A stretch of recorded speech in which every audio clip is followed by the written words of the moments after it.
Hello दोस्तों, study 99 channel में आप सभी का एक बार फिर से स्वागत है। आज हम लोग कुछ नया, कुछ एक्स्ट्रा क्लास लेकर आए हैं। कुछ नई चीज़ें सीखने का मौका मिलेगा आज हम लोगों को। ठीक है दोस्तों, मैं फिर से एक बार दोहराना चाहूँगा कि जो भी बच्चे IAS, UPSC, UPPCS दरोगा, SI, railway, Bihar SI, SSC, CGL, banking, लेखपाल, BPSC आदि जैसी प्रतियोगी परीक्षाओं की तैयारी कर रहे हैं, वो हमारे चैनल को सब्सक्राइब कर सकते हैं, लाइक कर सकते हैं, ताकि उनके पास नया लेटेस्ट जो वीडियो हमारे आते हैं वो उन तक आसानी से पहुंच सकें। ठीक दोस्तों, चलिए हम आगे चलते हैं। सबसे पहले महादेव के चरणों में हम लोग नमस्कार करते हैं, क्योंकि इन्हीं ने पूरी सृष्टि को बनाई है और इन्हीं की कृपा से पूरी सृष्टि चल रही है। ठीक दोस्तों, तो चलिए सबसे पहले हम लोग महादेव के चरणों में नमस्कार करते हैं।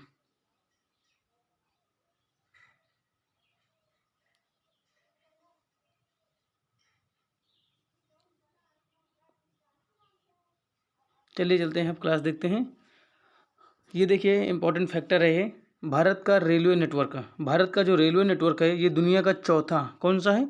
दुनिया का चौथा सबसे बड़ा रेल नेटवर्क। कौन सा दुनिया का चौथा सबसे बड़ा रेलवे नेटवर्क है? भारत में रोजाना लगभग 2 करोड़ से अधिक लोग, कितना? 2 करोड़ से अधिक लोग भारतीय रेल के माध्यम से एक जगह से दूसरी जगह यात्रा करते हैं। तो इसमें जो हम लोग का जो इम्पोर्टेंट फैक्टर है वो यही है कि भारत का जो रेलवे नेटवर्क है ये दुनिया का चौथा सबसे बड़ा रेलवे नेटवर्क है। ठीक दोस्तों, तो ये चीज़ ध्यान रखना। आगे देखते हैं। आगे हम जो देखें करंट अफेयर्स की क्लास से देखें, करंट अफेयर्स के जो कुछ क्वेश्चन है उनको देखते हैं।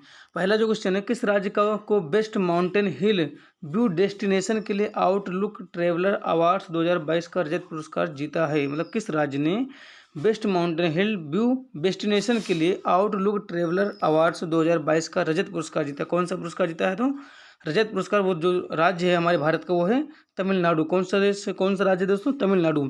तमिलनाडु राज्य में नीलगिरी और कानूर ने देश में बेस्ट माउंटेन हिल व्यू डेस्टिनेशन के लिए आउटलुक ट्रेवलर पुरस्कार 2022 का रजत सम्मान जीता है। ठीक दोस्तों, अगला जो क्वेश्चन है, हाल ही में अनंत ताल झील, कौन सी? अनंत ताल झील को राष्ट्रीय महत्व का स्मारक घोषित कर दिया गया। यह झील किस राज्य केंद्र में स्थापित है? तो इसमें क्या है? दिल्ली। क्वेश्चन आपसे दो तरीके से पूछ सकता है। ये पूछ सकता है कि अनंतताल झील किस राज्य में जिसे स्मारक घोषित किया गया है, जैसा ये क्वेश्चन लिखा हुआ है तो आप आंसर हो जाएगा दिल्ली। आपसे ये भी पूछ सकता है कि दिल्ली की वह कौन सी झील है जिसे राष्ट्रीय महत्व का स्मारक घोषित किया गया है, तो आपको बताना होगा अनंतताल झील। ठीक दोस्तों, तो ये है दिल्ली में राष्ट्रीय राजधानी क्षेत्र के मेहरौली में कुतुब मीनार के पास। ये झील किसके पास है? कुतुब मीनार के पास है। अनंतताल को हाल ही में राष्ट्रीय स्मारक घोषित करने का गजट नोटिफिकेशन जारी किया गया है।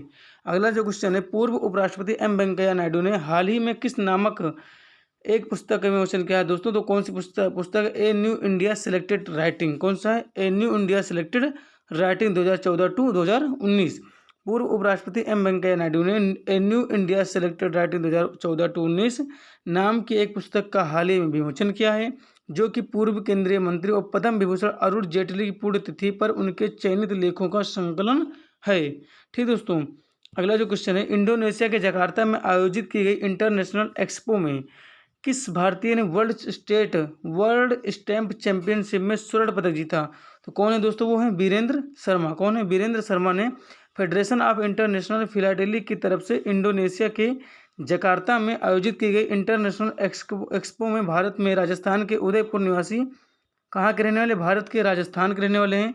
राजस्थान में कहाँ के हैं? तो उदयपुर के रहने वाले हैं। वीरेंद्र शर्मा ने वर्ल्ड स्टैम्प चैंपियनशिप में स्वर्ण पदक जीतकर विश्व में राजस्थान का नाम रोशन किया।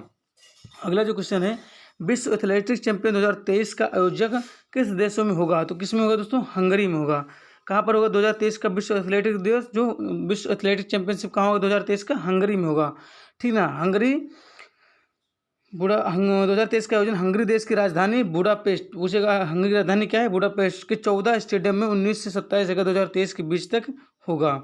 अगला जो क्वेश्चन है, किस देश में भारतीय टीके रोटा वायरस, किस देश में भारतीय टीके रोटा वायरस ओरल वैक्सीन रोटा बैक की शुरुआत में बच्चों को जानलेवा रोग डायरिया से प्रतिरक्षा के लिए किया? आपको पता होगा वायरस टीका जो भी होता है ज़्यादा से ज़्यादा भारत में ही बनता है।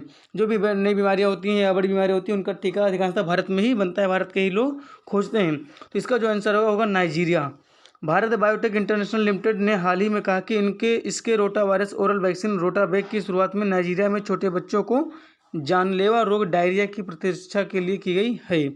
अगला क्वेश्चन है, किस देश ने हाइड्रोजन से चलने वाली यात्री ट्रेनों का दुनिया का पहला बेड़ा लॉन्च किया दोस्तों? तो इसका जो आंसर होगा जर्मनी।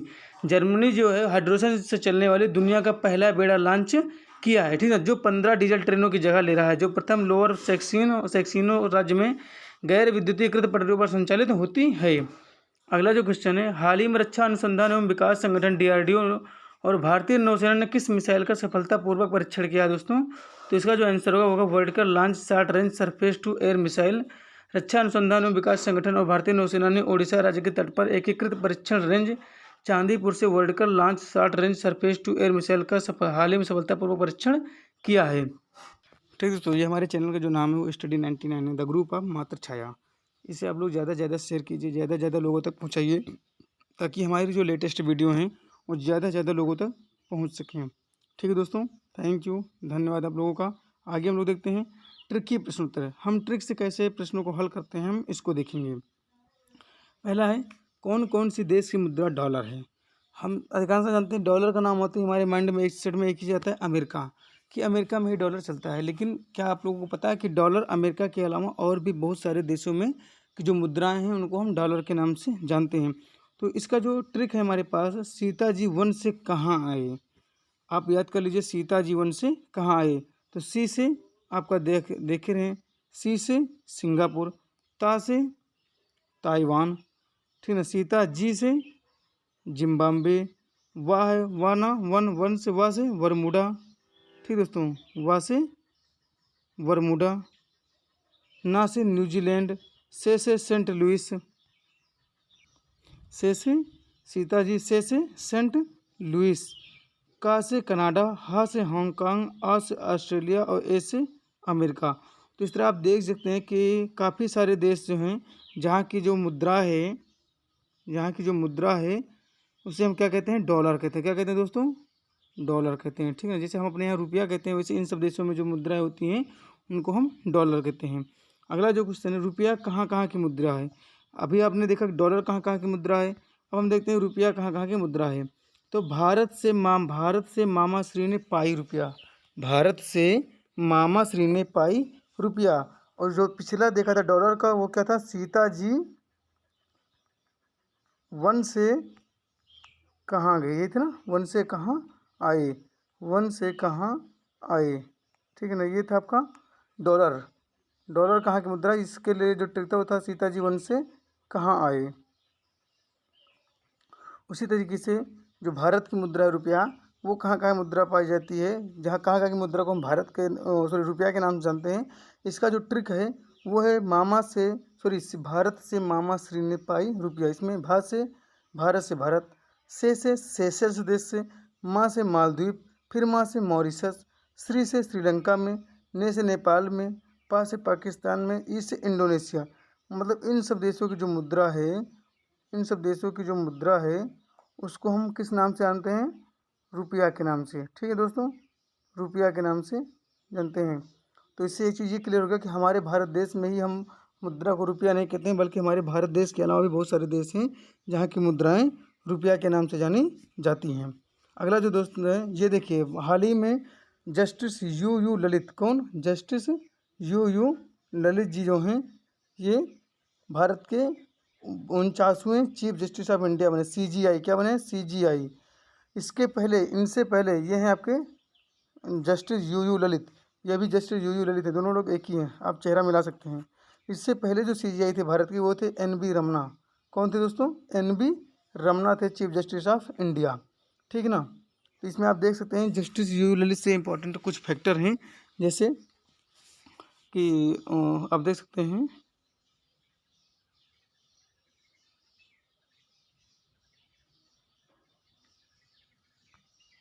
ठीक ना। आप देखिए जो शपथ ग्रहण जो इनका था वो था 27 अगस्त 2022 को इनका शपथ ग्रहण था, ठीक। तो मैं थोड़ा सा जूम कर देता हूँ, तब शायद अब थोड़ा सा साफ दिखेगा, वरना ये साफ नहीं दिखेगा ना।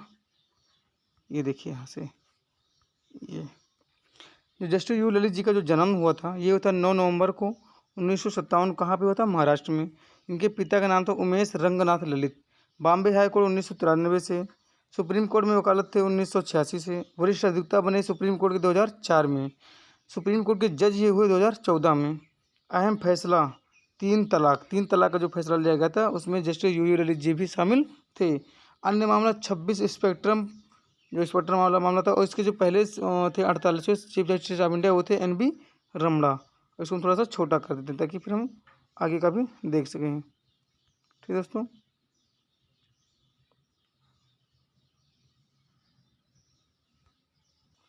ये देख लीजिए यहाँ से सर्वोच्च न्यायालय भाग 5 अनुच्छेद 124 से 147 में सुप्रीम कोर्ट जो न्यायालय के जो जज होते हैं, चीफ जस्टिस की जो होती है, उसके बारे में बताया गया है। ठीक ना, आप देख सकते हैं सर्वोच्च न्यायालय की स्थापना का गठन जो प्रावधान हुआ था वो आर्टिकल 124 में दिया गया है।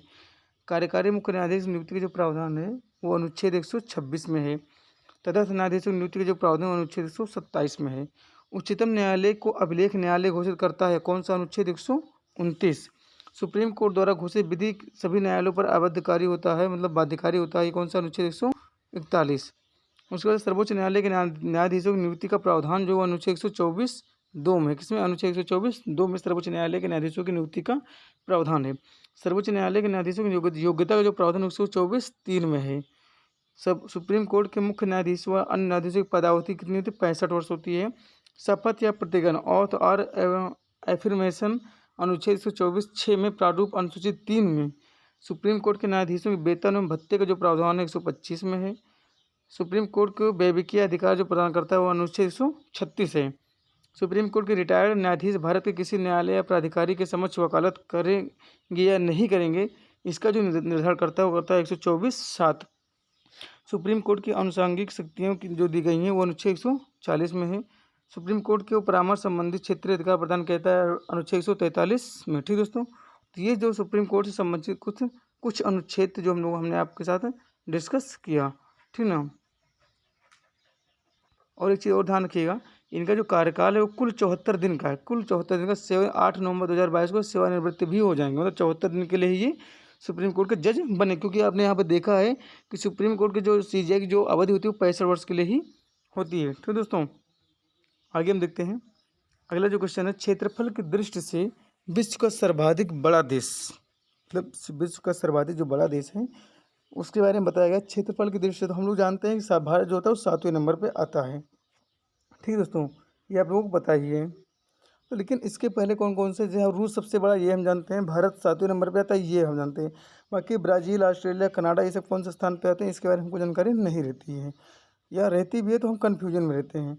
इसकी कन्फ्यूजन को दूर करने के लिए हमने एक ट्रिक बनाया, रुक चीन अब आ भारत, मतलब रुक चीन अब आ भारत।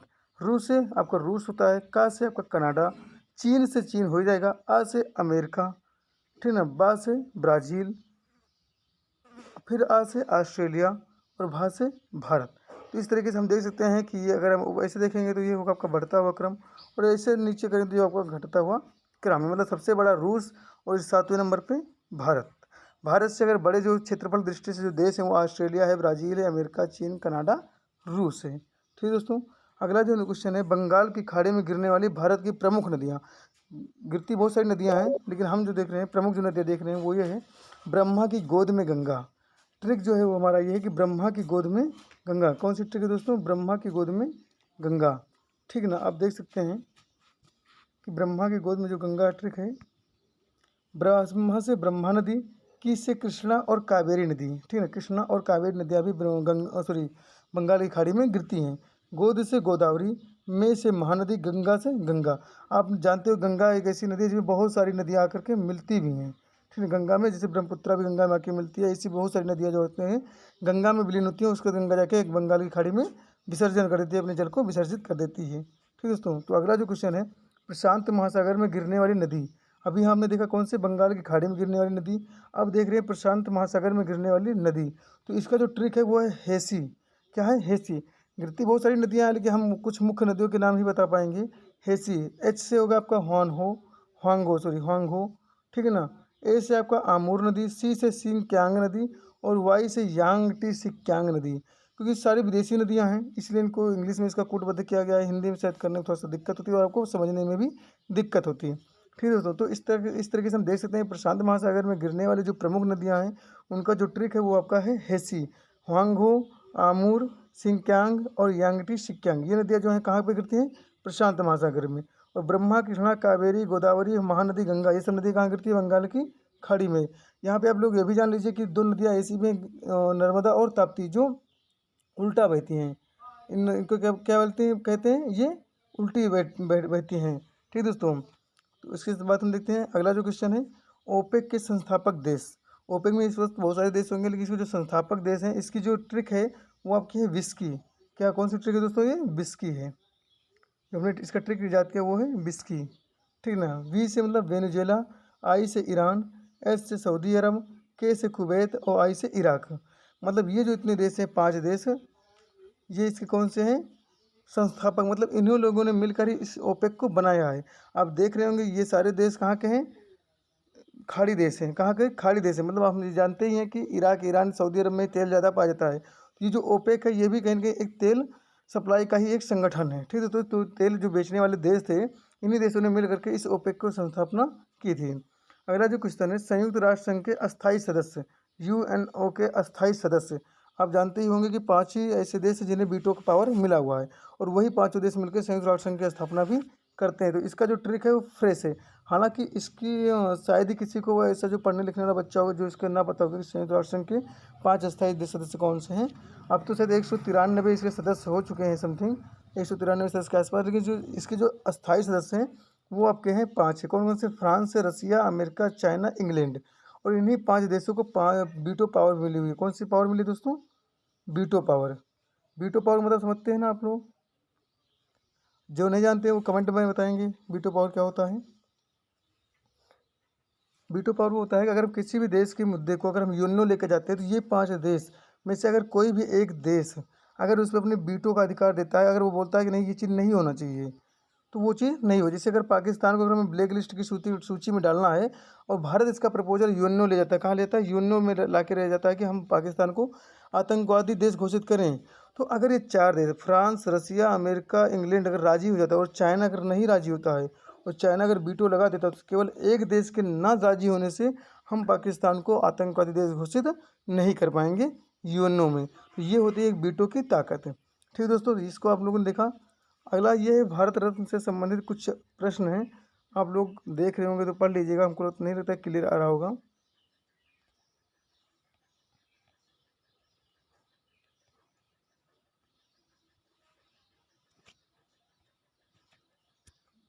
आप देख सकते हैं भारत रत्न रत्न किस देश का सर्वोच्च नागरिक सम्मान है? तो भारत का, ये आप जानते ही हैं। भारत रत्न किन किन क्षेत्रों में दिया जाता है? तो कला, साहित्य, खेल, विज्ञान तथा सार्वजनिक सेवा। मतलब 5 क्षेत्रों में ही भारत रत्न प्रदान किया था। कितने क्षेत्रों में? 5 क्षेत्रों में। इसकी स्थापना कब हुई? तो 2 जनवरी 1954 को, देश के आज़ाद होने के बाद। भारत रत्न का डिजाइन किस वृक्ष की पत्ते की तरह हुआ है? तो पीपल के पत्ते की तरह हुआ है। अभी हमने जो पिछली क्लास थी उसमें पूछा था कि आरबीआई का लोगो क्या है। शायद कुछ लोगों ने बताया भी था, मैंने उसमें डिस्कस भी किया था। एक बार आप लोग देख लीजिए उस वीडियो को, जिनको नहीं पता है, हमारा पिछला वाला वीडियो। उसी तरीके से भारत रत्न का जो डिजाइन किस वृक्ष के पत्ते की तरह हुआ है? तो पीपल के पत्ते की तरह। भारत रत्न के साथ कितने रुपए की धनराशि दी जाती है? कोई धनराशि नहीं दी जाती है। लोग पता ना, भारत रत्न मिला तो पैसे दिए जाते हैं, लेकिन पैसा नहीं दिया जाता है।